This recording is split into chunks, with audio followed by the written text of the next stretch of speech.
Yes, sir, it's visible. Thank you. So Thank please you go very ahead. much. The issue is what is community ophthalmology, community eye health. What we understand, most of the people, ophthalmologists, they understand community eye health means it is providing free camp services. Then like free camp facilities or surgeries, mainly cataract surgeries in the community. But I believe it is something more. And recently, with the involvement of WHO in relation to universal eye health, probably the definition is being modified. Now, concept of community eye health is understood as the access to promotive, preventive, curative, and rehabilitative. That means all four components are to be covered, and in order to provide comprehensive eye care services. There is a lot of emphasis on quality of services so that it should be effective.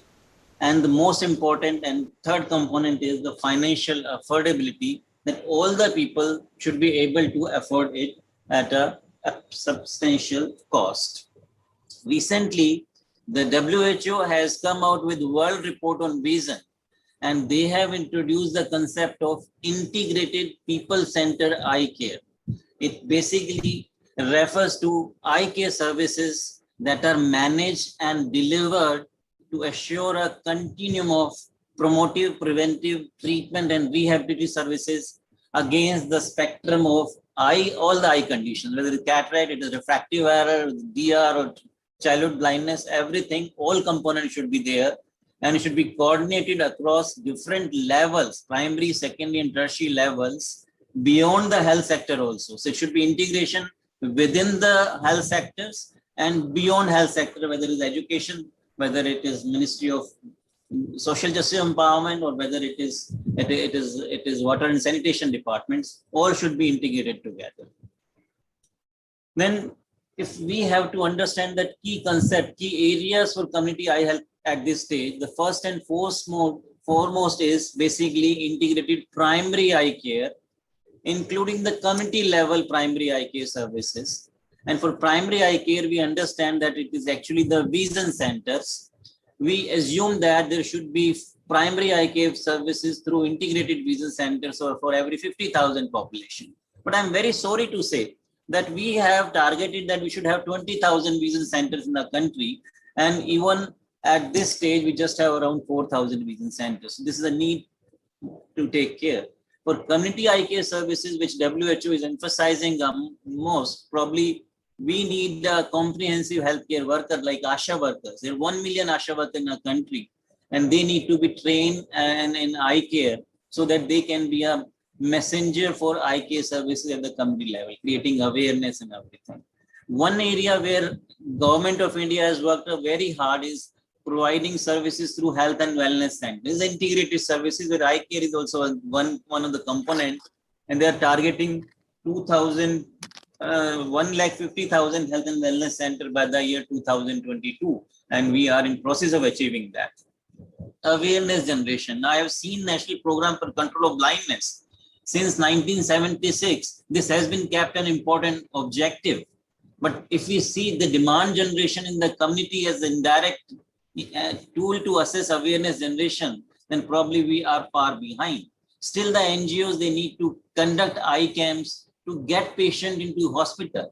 And actually, we should have such kind of awareness that people should generate demand themselves, and there should be a waiting list instead of we are going community and expecting patient to come for even cataract surgeries. Forget about general local NGOs. It is even RP Center, which is Apex Eye Care Institute, who provide free phaco surgeries, including all services totally free, of course. Still in summers, our beds are lying vacant. This should not happen if there is a good awareness and demand seeking in the community. That's one area.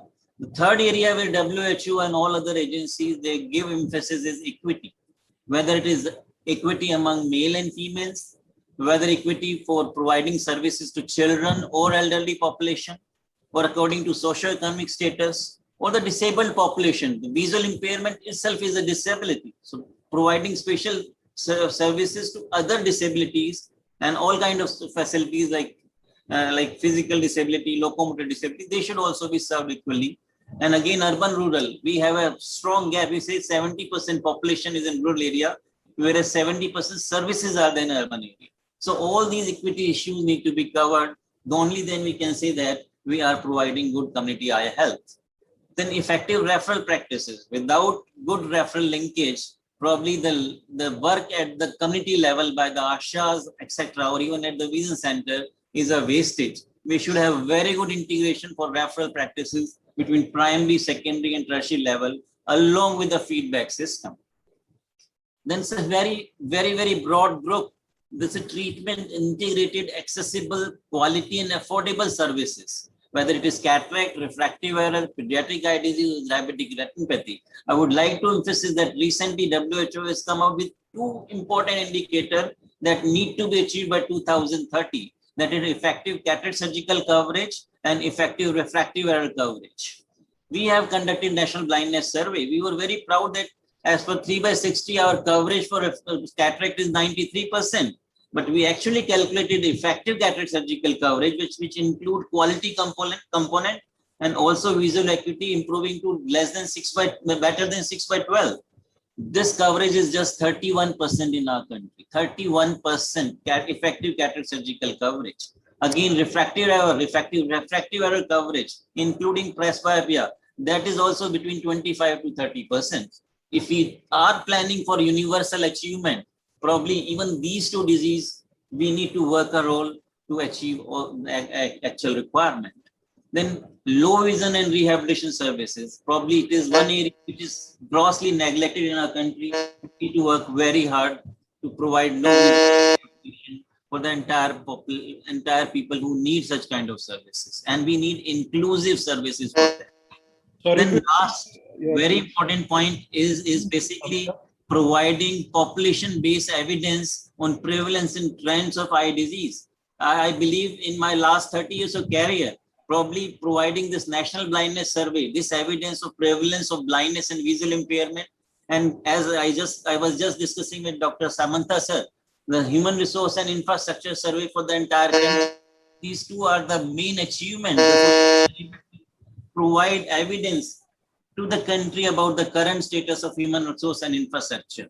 For human resource, as we are talking, we were targeting 25,000 ophthalmic surgeons by 2020, another 73,000 ophthalmic assistant or ophthalmic parapediatrics. We are far behind it. We need to work hard so that to achieve trained human resource for providing all kinds of services, and especially the community outreach services in our country. In relation to COVID, probably the most important one component which I would like to emphasize, the teleophthalmology and telehealth services, both at the vision center as well as at the higher level in the hospital, base hospital. Patient, even they can be managed through telehealth or teleophthalmology services. This is the need of the hour, and we need to develop teleophthalmology services in our country. I'm not going saying much. It is just 5 minutes given to me. That's why I'm covering these components. Thank you very much. Thank you.